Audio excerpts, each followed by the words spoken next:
All right, welcome to the Explainer. Today, we are diving deep right into the mind of a hacker. We're going to break down step by step exactly how they can go from being a total stranger on the outside to the absolute ruler of an entire digital kingdom.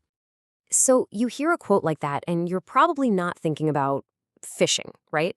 But that's what it's describing, a bizarre method called noodling, where people literally catch giant catfish with their bare hands.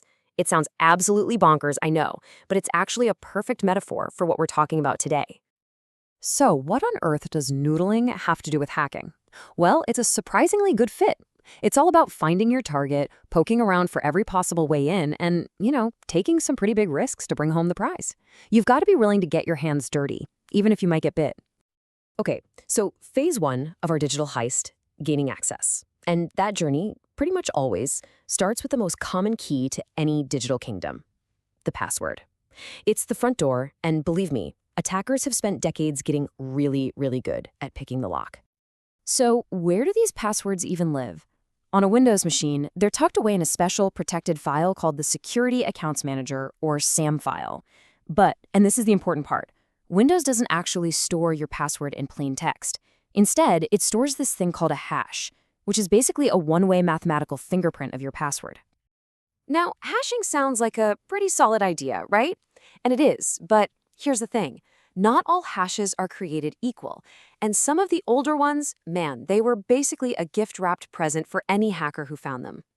Let's take a look at a classic example of a really bad one, the LAN manager hash, or LM hash. Right off the bat, it had some huge flaws. First, it made your password all uppercase. Poof, so much complexity just gone. Then, and this is the real kicker, it split it into two tiny 7-character pieces and hashed them separately. This created a massive, massive vulnerability. And this right here shows you just how bad that was. Because of that split, if your password was less than 8 characters long, that second half was blank, and a blank trunk of password always produces the exact same hash.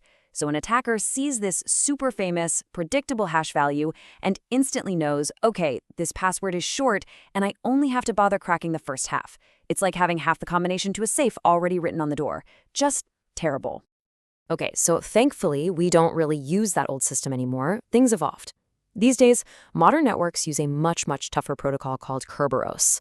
And yep, it's named after that 3-headed dog from mythology that guarded the underworld. That should tell you how seriously it takes its job. The real beauty of Kerberos is that your actual password never gets sent across the network. It's kind of like, instead of showing your driver's license at every door you want to open, you get a special encrypted ticket at the main gate that proves you're allowed to be there. All the other doors just trust the ticket. This makes it way, way harder for an attacker to just listen in on the network and grab your credentials. But even with a strong system like Kerberos, there's still a vulnerability.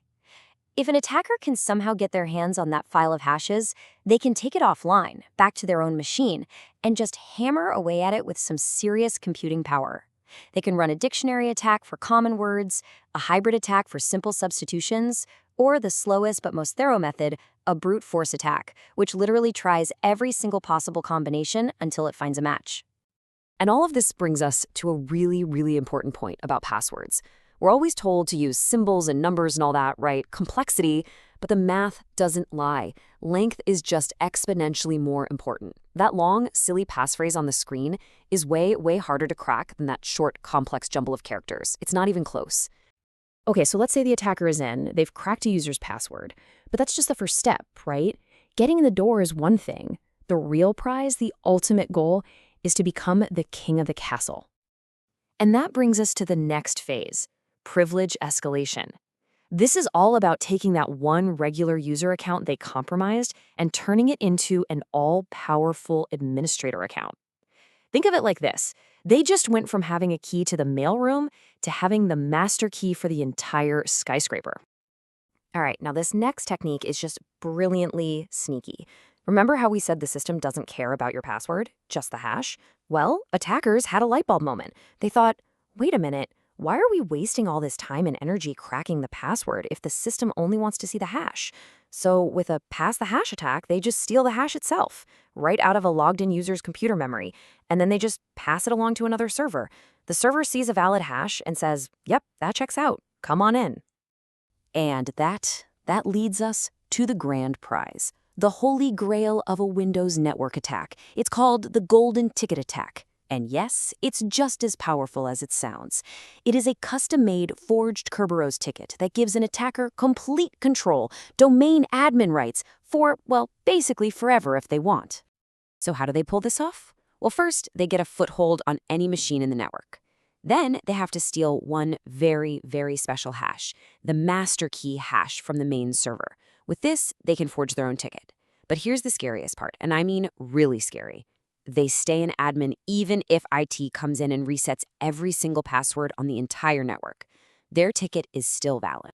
So, okay, the attacker has the keys to the kingdom. They're in, they have full control. Now what? Well, now they need to be able to move around without anyone noticing. They want to set up shop for the long haul, and that means becoming a ghost in the machine. Now, here's a classic technique for hiding files on Windows systems. It's a bit old, but it's a great example of this kind of thinking. It's called alternate data streams, or ADS. Basically, it's a weird quirk in the Windows file system that lets you sort of staple one file to the back of another one, hiding it from plain sight.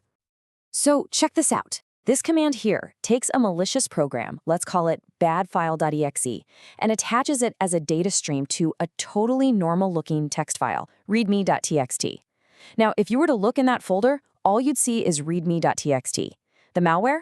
It's completely invisible to a normal directory listing. And then, all the attacker has to do is use this special command here to run their hidden program. To anyone watching, it might look like they're just opening a text file. But in the background, poof, the malicious code is running. Pretty sneaky, right? All right, we've come to the final act of our digital heist, the getaway. In the hacking world, that means covering your tracks. You have to scrub the crime scene clean and make it look like you were never there at all. And the ultimate tool for this kind of cleanup and stealth is the rootkit. A rootkit doesn't just hide a file here or there, oh no, it goes way deeper. It actually changes the core of the operating system itself so that the system lies to you. It's designed to become part of the furniture, hiding the attacker's presence from you, from your antivirus, from everything. And these things are terrifyingly versatile. Rootkits can operate at pretty much any level of a computer. We're talking application level, kernel level, all the way down to the bootloader or even the physical hardware firmware itself. That's what makes them so powerful and so incredibly hard to find and get rid of. Which brings us to the big looming question, right?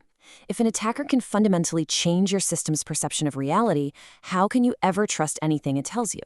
And look, the point of all this isn't to teach you how to be a hacker. The point is to understand how they think. Because if we can understand the anatomy of an attack step by step, that's the only way we're ever going to get better at building the defenses to stop them.